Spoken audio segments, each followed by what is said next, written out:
तो AC fundamental चल रहा था। एसी फंडामेंटल चौथी क्लास है आज एसी फंडामेंटल की। इसमें आप कंटिन्यू बने रहिए, तभी आपको समझ में आएगी पूरी चीज़ें। अदरवाइज आप मिसमैच करेंगे तो फिर आपको नहीं समझ में आने वाली। ठीक है, एसी फंडामेंटल में आगे हम बढ़ते हैं। इससे पहले मैंने क्या पढ़ रखा था? इससे पहले मैंने प्रेरकी प्रतिघात हो गया था, प्रेरकी प्रतिघात हो गया था, संधारित्र प्रतिघात हो गया था, इम्पीडेंस हो गया था। अब हम पढ़ने वाले हैं, बोले थे कि शुद्ध प्रतिरोध का एसी परिपथ पढ़ेंगे। शुद्ध प्रतिरोध का एसी परिपथ अब हम पढ़ने वाले हैं, तो इसको ध्यान से समझिएगा, बिल्कुल मन एकाग्र करके बोर्ड में देखिएगा और मेरी पूरी बात को समझिएगा। एसी ड्रॉट प्योर रेजिस्टिव सर्किट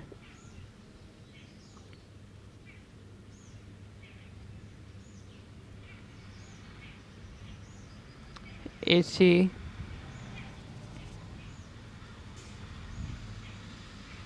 शुद्ध प्रतिरोध, शुद्ध प्रतिरोध का एसी परिपथ, शुद्ध प्रतिरोध का एसी परिपथ, इसका क्या मतलब होगा? तो शुद्ध प्रतिरोध का एसी परिपथ, हमको एक ऐसा प्रतिरोध परिपथ बनाना है जिसमें क्या लगा हो? प्योर प्रतिरोध लगा हो, प्योर रजिस्टर लगा हो। तो हमको ऐसा परिपथ बनाना है जिसमें क्या लगा हो? प्योर प्रतिरोध लगा हो। ये हो गया हमारा प्योर प्रतिरोध। हालांकि कोई प्रतिरोध प्योर नहीं होता, प्रैक्टिकली में नहीं होता, लेकिन उसको हम थ्योरिकली में पढ़ते हैं। उसको हम क्या करते हैं? थ्योरिकली में पढ़ते हैं। होता ऐसा नहीं। तो ये हमने क्या किया? एसी सप्लाई दिया। अब एसी सप्लाई कौन सी सप्लाई दिया? Average, RMS, maximum. तो इसमें यदि हम बनाते हैं कैपिटल भी मात्र बनाते हैं, तो इसमें कैपिटल भी से हम क्या समझेंगे कि यह आरएमएस सप्लाई, आरएमएस वैल्यू की हमने सप्लाई दिया है। चूँकि हमारे घर में जो आती है वोल्टेज, उसको हम भी लिख देते हैं। अब वो आती है एक्चुअली में कौन सी है? आरएमएस आती है। तो यहाँ पास हम आरएमएस सप्लाई इसको दे दिए, यहाँ पास क्या दिए? वोल्टेज दे दिए। कौन सी वोल्टेज? आरएमएस वैल्यू की वोल्टेज। अब इस वोल्टेज का हम तत्कालिक मान देखें तो भी मैक्सिमम साइन ओमेगा टी। तत्कालिक मान किसी क्षण का, वोल्टेज के किसी क्षण का मान यदि हम देखें तो उसके समीकरण को लिखेंगे भी बराबर वोल्टेज का मैक्सिमम साइन ओमेगा टी। अब इसमें जैसे ही हमने क्या किया? वोल्टेज दिया, तो वोल्टेज देने पर क्या होगी? धारा प्रवाहित होगी, तो धारा आई प्रवाहित होगी। अब इसमें इस परिपथ में हमारा क्या है? ओनली फार क्या है? इसमें शुद्ध प्रतिरोध है, तो वोल्टेज का क्या होगा? ड्रॉप होगा। वोल्टेज प्रतिरोध क्या करेगा? वोल्टेज का ड्रॉप करेगा। तो ये वोल्टेज का ड्रॉप कितना करता है? V R. एक ही इस परिपथ में एक ही इक्विपमेंट है, तो पूरी की पूरी जो वोल्टेज है तो किसके पास जाएगी? प्रतिरोध के पास जाएगी, आर के पास जाएगी, रेजिस्टेंस के पास जाएगी। तो यह क्या कर रहा? वोल्टेज का ड्रॉप कर रहा। तो इसमें हम लिखेंगे, इसको हम थोड़ा इधर साइड से बनाते हैं ना, हमको बहुत सारी चीज़ें वहाँ कवर करनी पड़ेगी। इसको हम पास में बनाते हैं।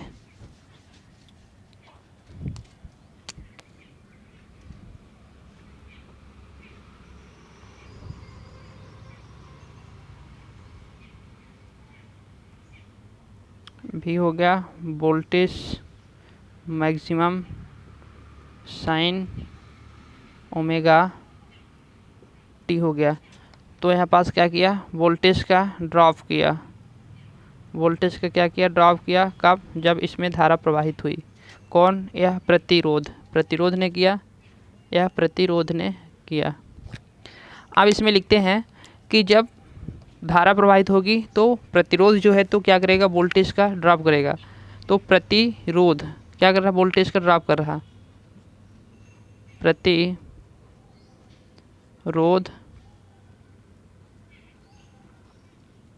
वोल्टेज ड्रॉप, तो प्रतिरोध वोल्टेज ड्रॉप कितना हो रहा, वी आर हो रहा, वी आर हो रहा। तो वी आर बराबर क्या हो जाएगा, वोल्टेज बराबर क्या हो जाएगा, धारा गुणे प्रतिरोध हो जाएगा। वोल्टेज ड्रॉप कौन कर रहा, जो धारा प्रवाहित हो रही है इस परिपथ में, और जो इस परिपथ में क्या लगा है, इक्विपमेंट लगा है, एलिमेंट लगा है, तो वो क्या है, ओनली हमारा लगा है प्रतिरोध। तो उसका प्रतिरोध और उसमें प्रतिरोध और उसमें प्रवाहित धारा के क्या हो जाएगा, गुणनफल हो जाएगा, ये हमारा वोल्टेज ड्रॉप हो जाएगा। ठीक, अब इसमें देखते हैं हम, यदि हमको करंट निकालना हो तो करंट कैसे निकालेंगे, आई बराबर वी आर बट्टे आर निकालेंगे। इस प्रकार से हम करंट निकाल लेंगे।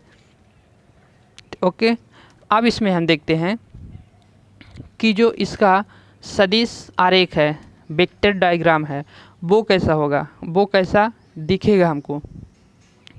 तो सदिश आरेख हमको कैसे दिखेगा, वेक्टर डायग्राम कैसा दिखेगा। तो इसमें वोल्टेज जो है, यहाँ पास हमने क्या किया, एक अक्ष बना लिया, कोऑर्डिनेट बना लिया चतुर्थांश, और इसमें हमने दर्शाया कि जो करंट है वो क्या कर रही है, वोल्टेज है, वोल्टेज स्थायी है। ठीक है, वोल्टेज के साथ ही करंट भी इसमें क्या कर रही है, प्रवाहित हो रही है। तो करंट हमारी ए हो गई, इसको हमने रेफरेंस मान लिया, और इसमें वोल्टेज क्या है, स्थिर है, तो वोल्टेज को हमने क्या मान लिया, यहाँ पास रेफरेंस मान लिया, ये क्या है, वोल्टेज है। अब वोल्टेज के साथ ही क्या करती है, धारा भी प्रवाहित होती है। चूँकि मैंने इससे पहले बताया हूँ कि जो वोल्टेज है, वोल्टेज के साथ क्या धारा भी प्रवाहित होती है, एक ही दिशा में, एक ही लाइन में प्रवाहित होती है, एक ही रेखा में। तो उसमें जो फेज एंगल होता है वो क्या होता है, जीरो होता है। चूँकि जीरो होता है, इसमें फेज एंगल क्या होता है, जीरो होता है। तो यहाँ पास क्या प्रवाहित हो रही है, आई प्रवाहित हो रही, आई प्रवाहित हो रही। तो इसके बीच का फेज एंगल कितना होगा, जीरो होगा। फेज एंगल क्या होगा, जीरो होगा। यहाँ पास जीरो है, धनाक्ष ऋण अक्ष, तो इसमें प्रवाहित होगी, तो इसके बीच का फेज एंगल कितना होगा, फेज एंगल को बोले तो कलांतर, कलांतर, कला में अंतर बोले तो इसी को फेज डिफरेंस। फेज डिफरेंस कितना होगा, फाई बराबर जीरो होगा। चूँकि वोल्टेज और करंट एक ही रेखा में चल रही, वोल्टेज और करंट एक ही रेखा में चल रही, इसलिए इसका फेज अंतर कितना होगा, जीरो होगा। यदि क्या करती, वोल्टेज इधर निकलती या फिर करंट निकलती, तो इसके बीच में क्या निकलता, कुछ फेज एंगल निकलता। तो ऐसा कुछ नहीं, जो रजिस्टिव सर्किट है तो वो क्या होता है, वोल्टेज और करंट दोनों एक ही साथ चलते हैं। अब इसमें जब फेज फाई का मान जीरो है तो इसका शक्ति गुणांक कितना होगा, शक्ति गुणांक, पावर फैक्टर, शक्ति गुणांक कितना होगा, तो शक्ति गुणांक होता है कास फाई, कास फाई शक्ति गुणांक होगा कास फाई, और कास फाई में कितना है, जीरो है। कास फाई में जीरो का मान रखेंगे तो यहाँ पास cos phi zero, cos zero का मान एक हो जाएगा, तो एक को हम बोलेंगे यूनिटी, एक को हम बोलेंगे यूनिटी इकाई। तो इसका जो शक्ति गुणांक होता है रजिस्टिव परिपथ का, वो शक्ति गुणांक कितना होता है आपका, यूनिटी होता है, एक होता है। अब इसमें हम देखते हैं इसका पावर साइकिलिंग। अब देखते हैं पावर साइकिलिंग, तो पावर साइकिलिंग इसका कैसा होगा, इतनी चीज़ें आ गई समझ में, कुछ नहीं है, इसको हम फिर से रिपीट कर देंगे। तो एक बार अब इसका हम पावर साइकिलिंग देखते हैं, इसके आगे पावर साइकिलिंग, पावर साइकिलिंग का क्या मतलब होगा और यह कैसे दिखेगा। एक क्या हो गया हमारा अक्ष हो गया, अब क्या चल रही है हमारी, यहाँ वेव चलेगी, ये हो गई वेव, जीरो अक्ष हो गया, धन अक्ष ऋण अक्ष। वेव हमारी वोल्टेज हो गई है, ये वोल्टेज हो गई, अब वोल्टेज तो 0 डिग्री से प्रारंभ हुई है, 0 डिग्री से प्रारंभ हुई है। 1 सेकेंड।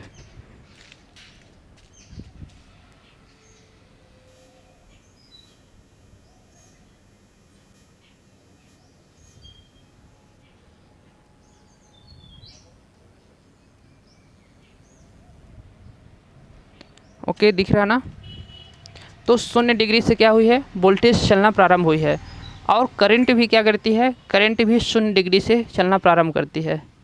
तो ये हो गई आपकी करंट।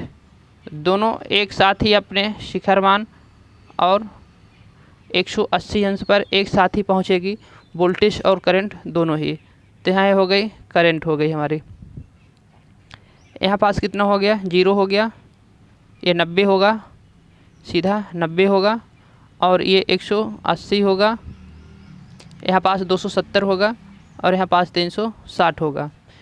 तो वोल्टेज और करंट एक साथ चलना प्रारंभ करती है और एक साथ अपने उच्चतम और निम्नतम मान पर पहुँचती है। कौन सी कंडीशन में, शुद्ध प्रतिरोध परिपथ की कंडीशन में।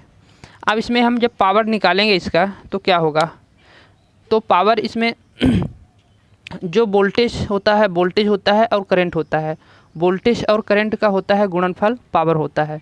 इस प्रकार से पावर जो होती है तो वोल्टेज और करंट का क्या होती है, गुणनफल होती है। तो पावर को हम निकालने के लिए दोनों का कैसे है, कौन से अक्ष में है, धन अक्ष में है। तो धन अक्ष से हम पावर को क्या करेंगे, यहाँ से ऐसे बनाना चालू करेंगे। ये हो गई। तो पावर क्या है, ये पावर है। पावर क्या है, वोल्टेज और करंट का क्या है, गुणनफल है। वोल्टेज और करंट का गुणनफल है पावर। अब पावर हम क्या करेंगे, यहाँ से प्रारंभ हुई पावर तो यहाँ पर आ गई। अब ये नीचे की ओर जाएगी, नीचे की ओर जाएगी। कैसे जाएगी नीचे की ओर, तो इसको हम ऐसे बनाते हैं, नीचे की ओर आ गई। ये आ गई नीचे की ओर। अब देखते हैं कि जो नीचे की ओर है तो वो ऋण अक्ष में है। तो हम जानते हैं ऋण गुणे ऋण का हम यदि माइनस का गुणा माइनस से करते हैं तो वो क्या होता है, प्लस होता है। तो जब प्लस है, प्लस हो जाएगा तो इसका अक्ष माइनस में बनेगा कि प्लस में बनेगा। तो जब प्लस हो जाएगा तो इसका जो अक्ष है वाला तो कहाँ जाएगा, प्लस में जाएगा। इसकी जो वेव है तो कहाँ जाएगी, प्लस में जाएगी। तो यहाँ से प्रारंभ हुई और यहीं से फिर से ये चालू हो जाएगी, यहीं से ये पावर फिर से चालू हो जाएगी इस प्रकार से। तो यह P बराबर हो जाएगा माइनस भी गुणे माइनस आई हो जाएगा। तो इसमें हमने क्या देखा, जो पावर है इसमें तो यहाँ से यहाँ तक इसका क्या होता है, T हो गया। यहाँ से यहाँ तक इसका होता है एक आवर्तकाल। यहाँ से यहाँ तक क्या होता है, एक आवर्तकाल होता है। तो एक आवर्तकाल में इसकी जो साइक्लिंग की संख्या है वो कितनी बार हो गई, 2 बार हो गई। साइक्लिंग क्या है, जो अपने प्रारंभिक मान से यहाँ से चालू हो और फिर यहाँ पास ख़त्म हो जाए, उसके एक साइकिल हो जाएगी। एक साइकिल ज़रूरी नहीं कि पूरा राउंड करे तभी। इसका एक राउंड कहाँ है, एक राउंड 0 से प्रारंभ होकर जहाँ से फिर से प्रारंभ होगी वहीं पास इसकी साइकिलिंग ख़त्म हो जाएगी।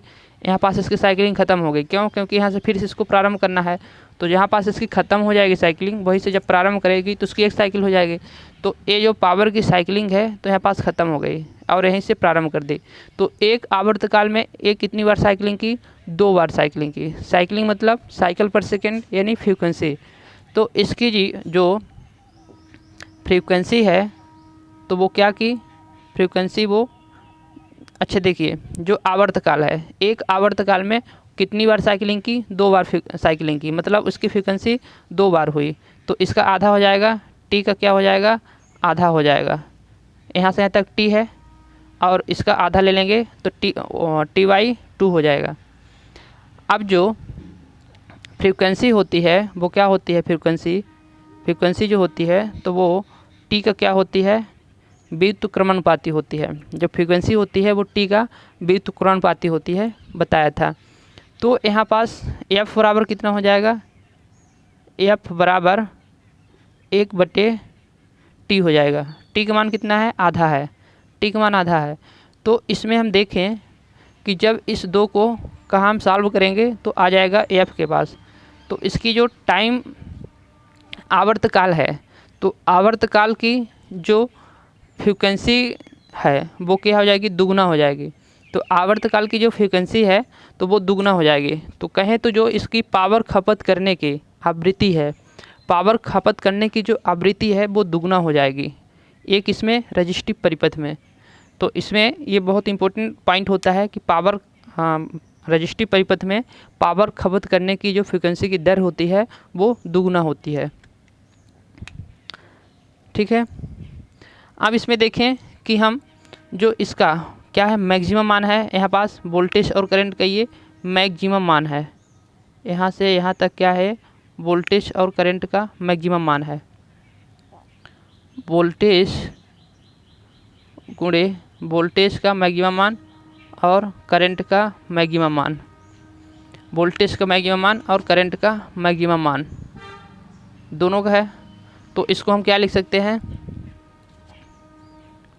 2 गुणे 2 लिख सकते हैं, चूँकि एक वोल्टेज का और एक क्या करंट का। तो 2 गुणे हम 2 ना लिख के इसको 2 गुणे 2 को हम √2 भी लिख सकते हैं।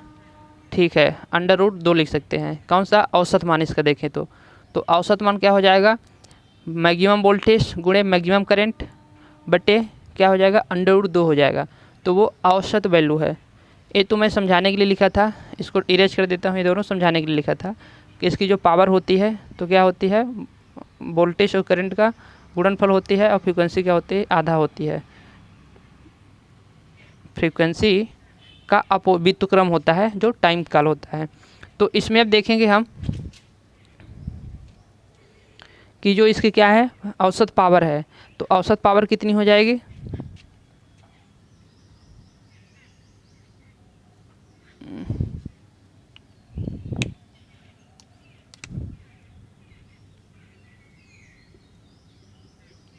औसत पावर इसकी हो जाएगी, औसत पावर यहाँ पास मैंने निकाल के रखा, VM गुणे IM बट्टे √2, या फिर इसी को लिख सकते हैं वही चीज़, VM √2 गुणे IM √2 क्या करेंगे, गुणा कर देंगे तो अंडर रूट को हम इस प्रकार से लिख सकते हैं, या फिर इसको हम काट भी दें तब भी कोई दिक्कत नहीं। इसको हम बट्टे में काट दें, समान संख्या है, तो आ जाएगा हमारा V मैक्सिमम गुणे I मैक्सिमम किसके बराबर, P बराबर।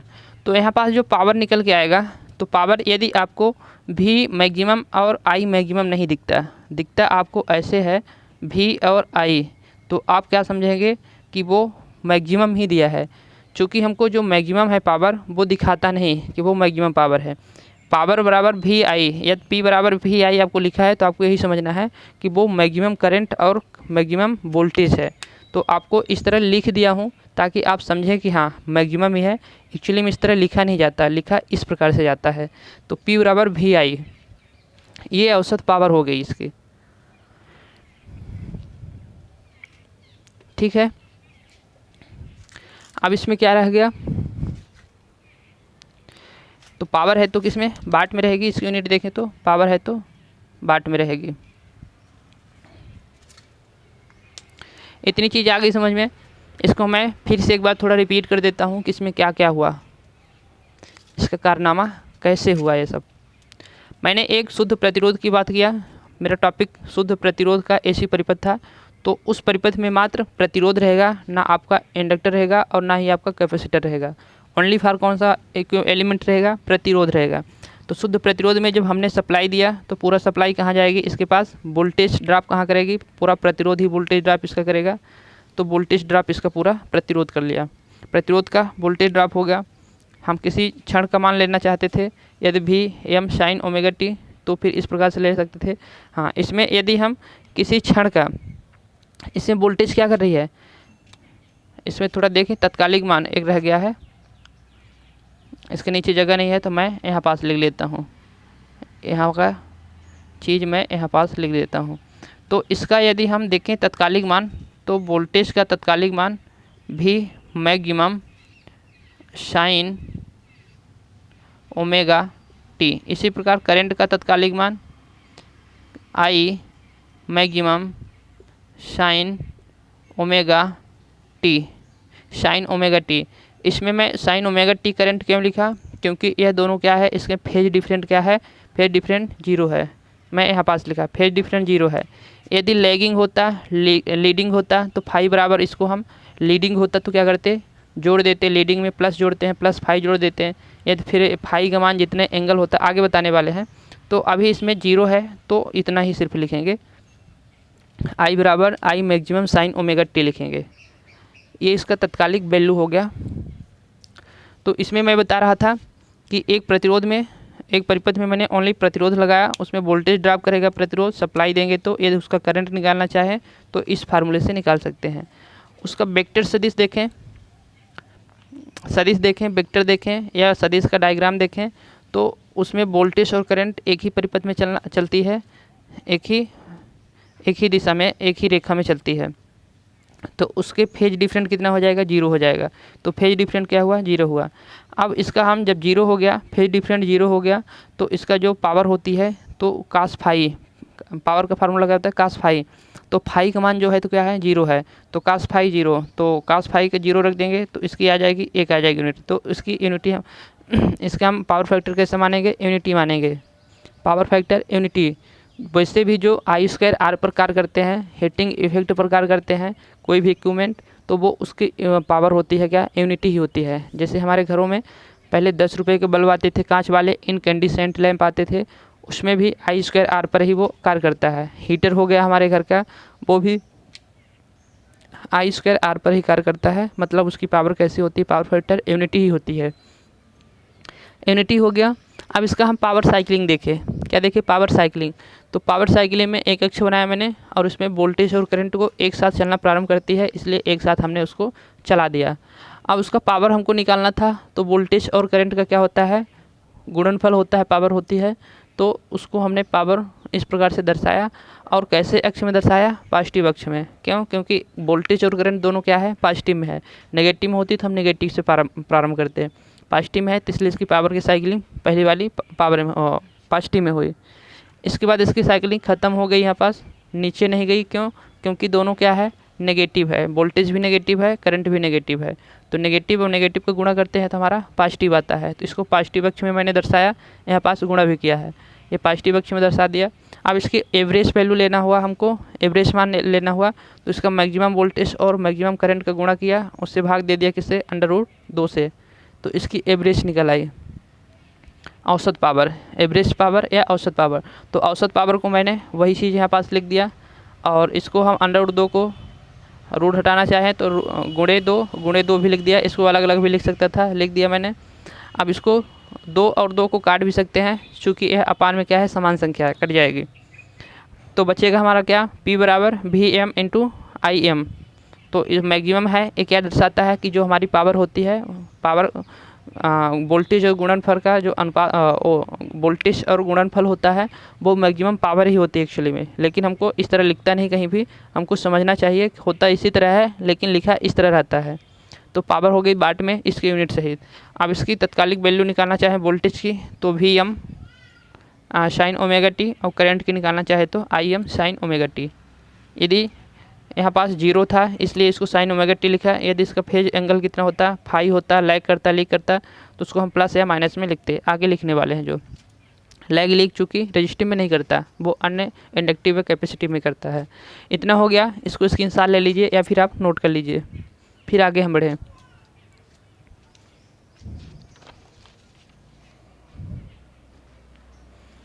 इसमें एक क्वेश्चन कर लेते हैं, ठीक है।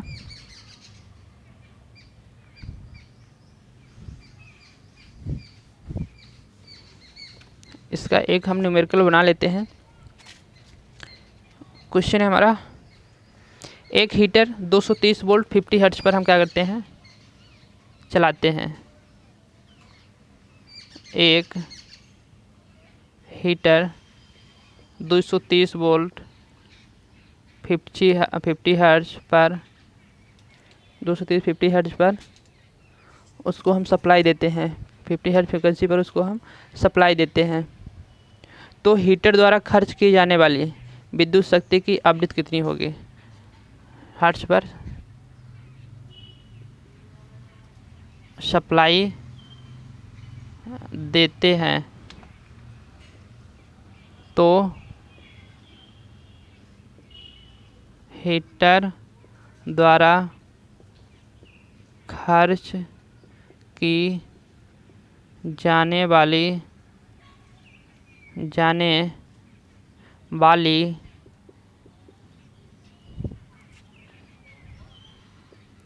आवृत्ति की दर क्या होगी? आवृत्ति की दर क्या होगी?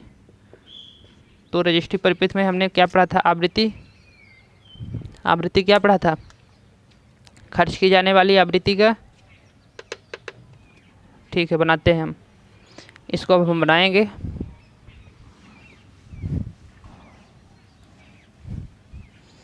इसको अब हम बनाएंगे।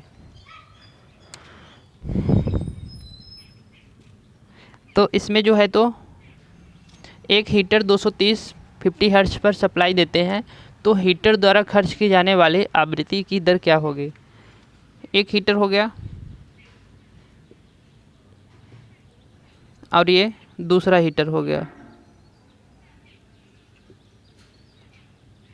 अब इसमें पूछा कि एक heater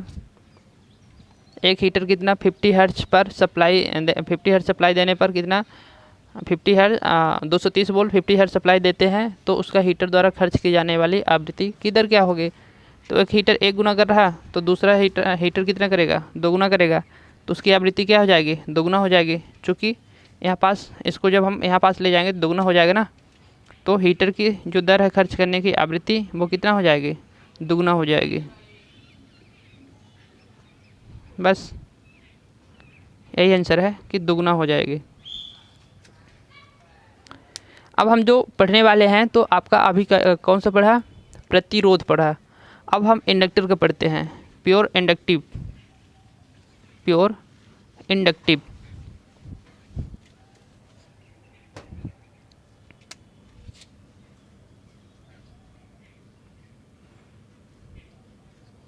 AC trout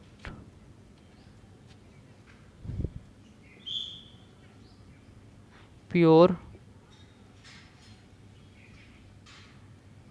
inductive circuit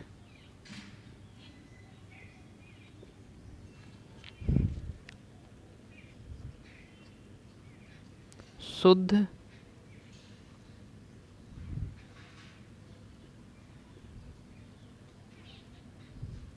प्रेरकी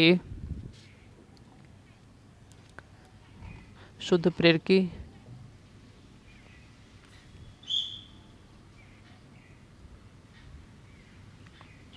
प्रेरक का AC परिपथ, प्रेरकी नहीं प्रेरक भी लिख लेंगे, प्रेरक तब भी चलेगा। इंडक्टिव प्रेरकी परिपथ का AC परिपथ। अब इस परिपथ में हम क्या लगाएंगे? जो हम वहाँ पास लगाए थे क्या? प्रतिरोध लगाए थे। वहाँ पास क्या लगाए थे? प्रतिरोध लगाए थे। तो इसमें हम क्या लगाएंगे? इंडक्टर लगाएंगे और इसमें क्या करेंगे? हम सप्लाई देंगे। तो इसमें कौन सप्लाई दे रहे हैं? RMS value. इसका हम वोल्टेज का तत्कालिक मान देखें तो V maximum sine omega T। जब इसमें हमने क्या किया? वोल्टेज अप्लाई किया। ये क्या है? इंडक्टर है, L है। वोल्टेज अप्लाई किया तो धारा इसमें से फ्लो होगी। अब जो धारा फ्लो होगी तो पूरा परिपथ में धारा किसको मिलेगी? पूरा का पूरा इस परिपथ में जो धारा है, धारा प्रवाहित होगी, जो वोल्टेज है तो वो किसके मिलेगी? VL। कहें तो जो इंडक्टर लगा है उसी को पूरा वोल्टेज मिलने वाली है। तो वोल्टेज जब इसको मिलेगी तो पूरा वोल्टेज ड्रॉप यही करेगा। तो इसमें इंडक्टर का प्रेरक का वोल्टेज ड्रॉप प्रेरक का वोल्टेज ड्रॉप, प्रेरक का वोल्टेज ड्रॉप कितना हो जाएगा, VL हो जाएगा। तो VL बराबर कितना होता है, VL बराबर IL है, मतलब इंडक्टिव है, तो XL हो जाएगा। इसमें I निकालना चाहें, I बराबर VL XL VL XL। XL समझ में आ रहा है। इससे पहले मैंने निकाला था इंडक्टिव परिपथ का फार्मूला, बताया था कुछ इस प्रकार करके, XL बराबर 2πfL करके बताया था। तो वहाँ पास बताया था कि XL क्यों लिखते हैं। तो इतना हुआ। अब इसमें हम क्या देखेंगे, इसका सदिश डायग्राम देखेंगे, वेक्टर डायग्राम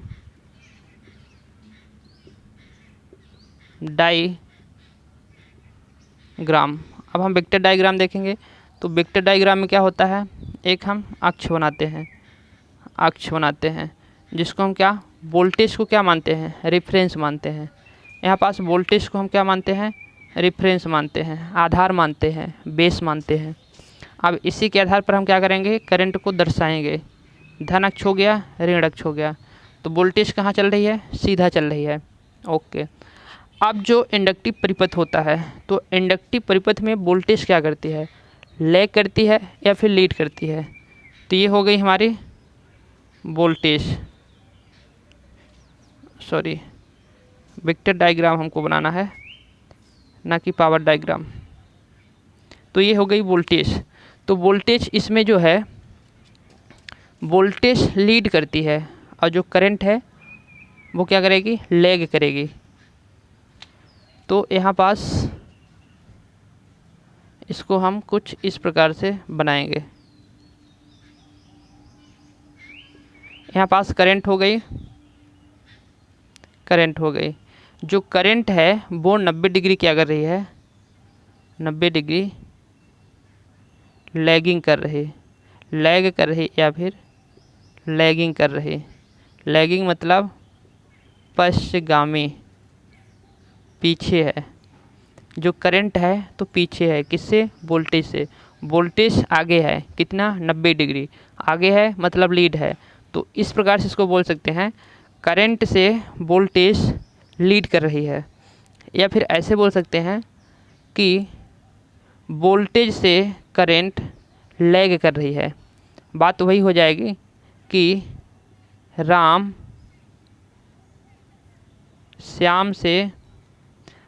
जो है तो श्याम से क्या है, पीछे है।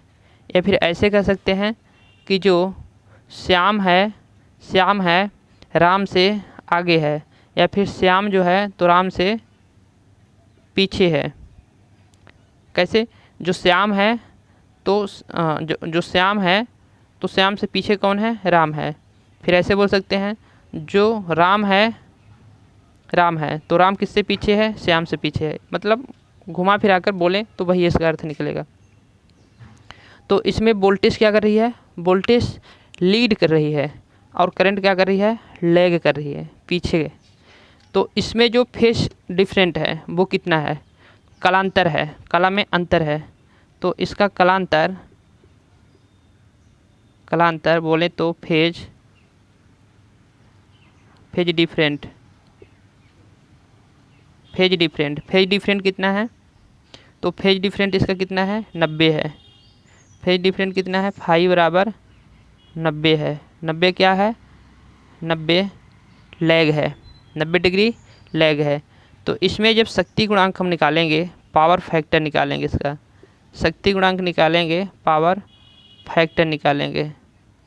तो शक्ति गुणांक, पावर फैक्टर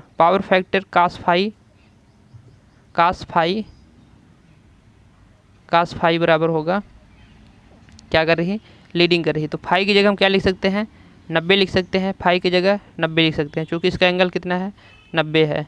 तो कास 90 का मान कितना हो जाएगा तो कास 90 का मान हो जाएगा, इसको हम बोलेंगे 1 से कम है परंतु 0 से अधिक है। क्या है? 90 से कम है या 90 से कम है लेकिन 0 से अधिक है, तो इसको हम बोलेंगे 0 से किसके बीच में होगा? 1 के बीच में होगा। 0 से 1 के बीच में होगा। और इसकी जो नेचर है, प्रकृति है, वो कैसी होगी?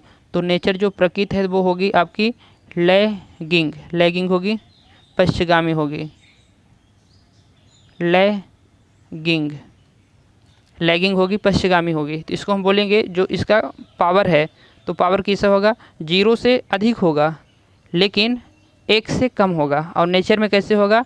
वह लैगिंग होगा, पश्चिगामी होगा। तो इस प्रकार से इसकी हो गई शक्ति हो गई। अब इसमें हम देखेंगे, यही चीज़ देखेंगे, फिर से इसको इरेज करके हम नया बनाते हैं इसका, तो आपको ज़्यादा बेटर समझ में आएगा। धीरे धीरे ही पढ़ेंगे लेकिन पूरा चीज़ हम समझते हुए पढ़ेंगे। अब बनाते हैं एक हम साइकिलिंग के लिए पहले तो एक अक्ष बनाते हैं और क्या करते हैं, वोल्टेज को रिफरेंस मैंने माना था तो वोल्टेज को मैंने दर्शा दिया यहाँ पास। एक क्या हो गई? वोल्टेज हो गई। अब करंट क्या कर रही? वोल्टेज। ये धन अक्ष हो गया और ये ऋण अक्ष हो गया। यहाँ से यहाँ तक क्या है? 90 है, 90 है, ये 90 है। यहाँ पास 270 है, ये 0 है, ये आपका 90 है, 270 है और यहाँ पास 180 है और ये 360 है। अब जो वोल्टेज है तो 0 से चलना प्रारंभ कर दी, लेकिन करंट भी क्या चल रही? करंट तो यहाँ 90 डिग्री पीछे चल रही है, मतलब बहुत पहले, उससे बहुत लेट में चली है, देरी से चली है। चूँकि जब करंट वोल्टेज यहाँ पास है 0 पर है तो कहीं करंट अभी बहुत पीछे है, बहुत पीछे है। इसको यहाँ होना चाहिए तब साथ में चलती, लेकिन ये कहाँ है? पीछे है। तो इसको इस प्रकार से हम देखें तो ये क्या है? बहुत यहाँ पास पीछे है। कितना पीछे है? 90 डिग्री पीछे है। तो जब यहाँ पास वोल्टेज आ गई, जब यहाँ पास वोल्टेज आ गई 90 डिग्री पर, तब करंट क्या करती है? चलना प्रारंभ करती है। तब करंट चलना प्रारंभ करती है तो ये इस प्रकार से कुछ चलेगी।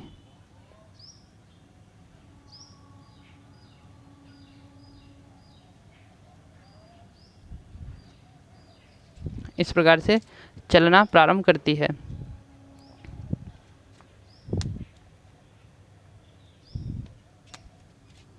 इसको हम इस प्रकार से बना सकते हैं। अब इसमें हम देखें कि जो यहाँ पास वोल्टेज हो गई, वोल्टेज ये हो गई काला वाला वोल्टेज, और रेड वाला क्या हो गया? करंट हो गया। रेड वाला क्या हो गया? करंट हो गया।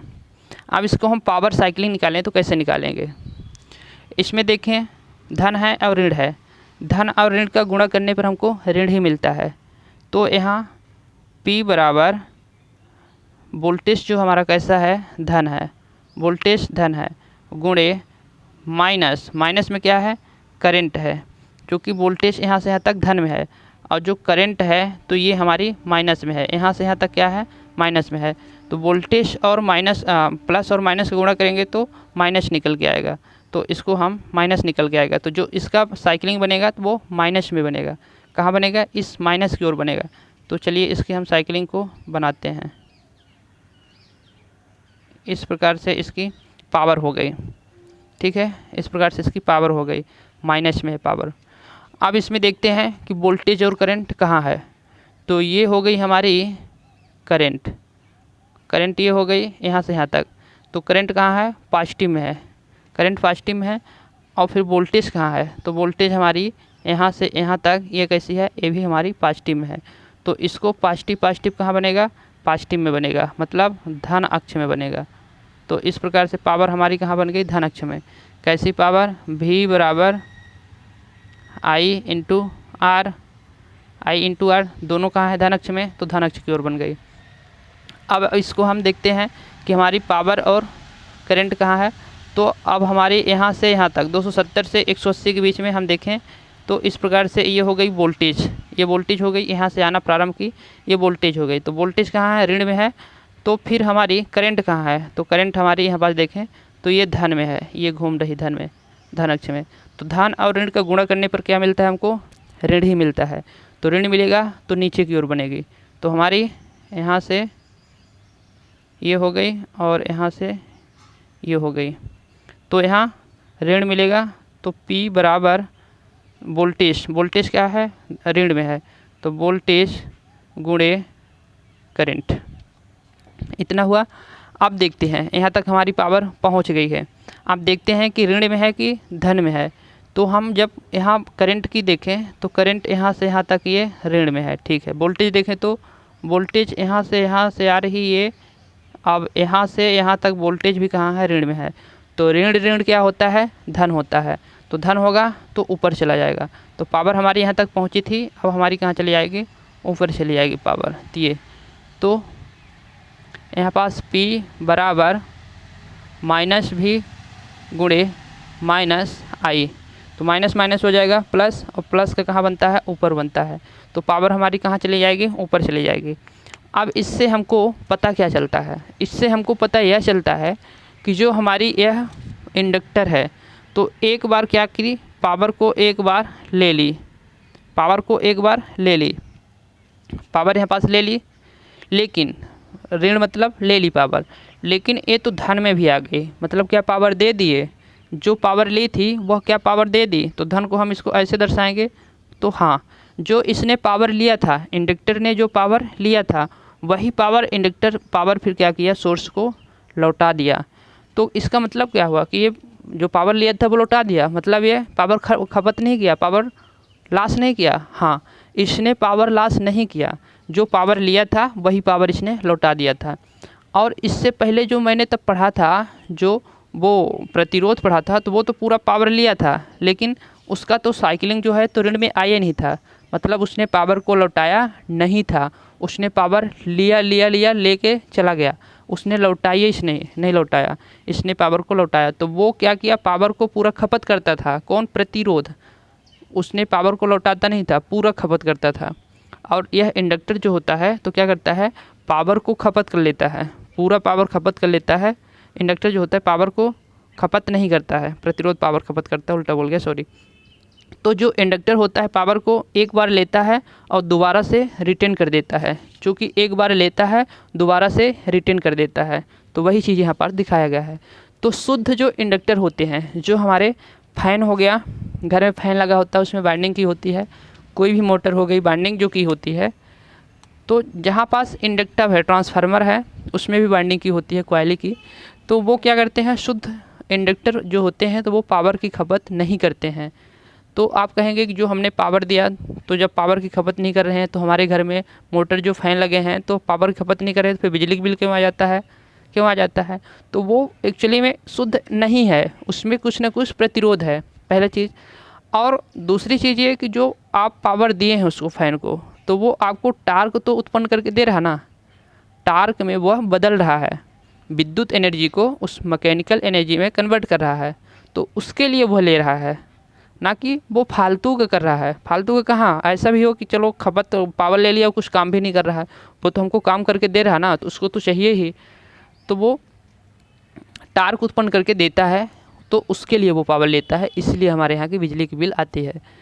तो जो यहाँ सीधा मामला है कि जो इंडक्टर होते हैं वो पावर खपत नहीं करते हैं, जितना पावर लेते हैं, कंज्यूम करते हैं, उतना ही हमको दे देते हैं पावर। ओके, अब यहाँ पास देखेंगे जो शक्ति है, शक्ति क्या की, खपत नहीं की, शक्ति यह खपत नहीं की। तो फिर यह करेगा क्या, जब शक्ति खपत नहीं की तो क्या करेगा, तो इसमें जो पावर खर्च होगा कितना हो जाएगा, पावर खर्च P बराबर 0 हो जाएगा। P बराबर क्या हो जाएगा, 0 हो जाएगा। इसमें पावर खपत नहीं होती। और इसमें क्या रह गया, ठीक है।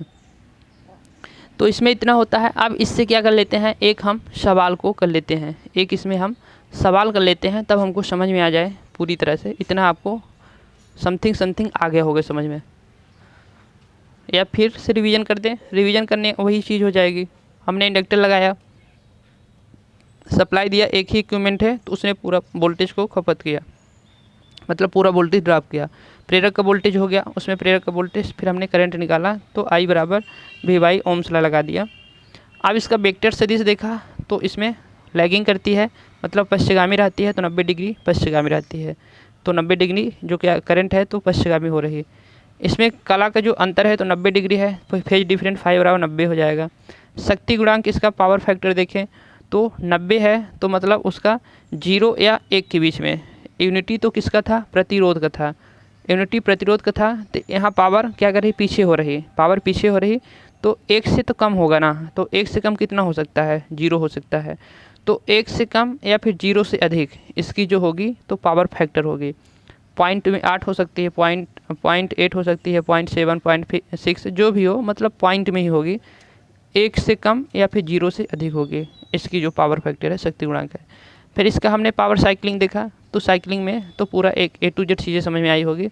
नेगेटिव से हमने प्रारंभ क्यों किया, क्योंकि इसका जो वोल्टेज है तो कहाँ है, ऊपर है, और जो करंट है तो नीचे है, तो प्लस और माइनस का गुणा हमने किया तो माइनस मिला, तो माइनस मिला तो हमने नीचे से प्रारंभ किया और इस प्रकार से घुमा दिया, तो पूरा हमारी पावर कहाँ गई, घूम के आ गई। जितनी हमने पावर दिया था उतनी पावर हमको मिल गई। पावर खपत कितना हुआ, 0 हुआ, कुछ नहीं, सिंपल सा है। अब इसमें नेक्स्ट जो हम, अच्छा एक क्वेश्चन बना लेते हैं, इसका एक हम क्वेश्चन बना लेते हैं, इसके बाद क्वेश्चन बना के फिर नेक्स्ट लेक्चर में इसको हम पूरा करेंगे। एक जो आपका है कैपेसिटिव, इसमें जो हम क्वेश्चन बनाने वाले हैं तो वो क्वेश्चन कैसा रहेगा, एक हम इंडक्टर लगा लिए,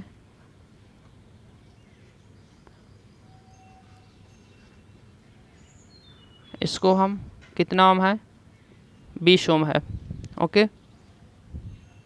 वोल्टेज कितना है, वोल्टेज कौन सी वोल्टेज, आरएमएस वोल्टेज तो 230 वोल्ट है, 230 वोल्ट।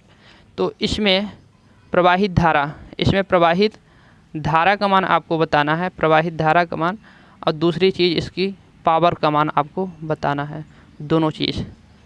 इसमें हमको वोल्टेज दिया है और प्रतिरोध दिया है, प्रतिरोध दिया है मतलब एक्स एल दिया है, इंडक्टर, प्रतिरोध नहीं इंडक्टर दिया है, एक्स एल दिया है। तो इस फार्मूले से आप धारा निकाल सकते हैं और पावर भी निकाल सकते हैं, तो इसको आप बताइए।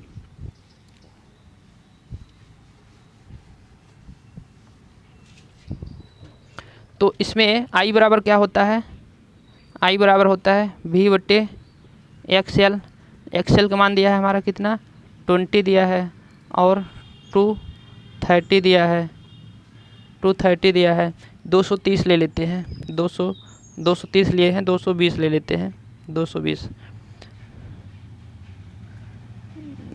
ले लेते हैं, ठीक है। तो यहाँ पास क्या होगा, 0 से 0 कट जाएगा, 11 दूनी 22, तो कितना आ जाएगा, 11 एम्पियर आ जाएगा। इसकी पावर की बात करें तो पावर क्या करेगा,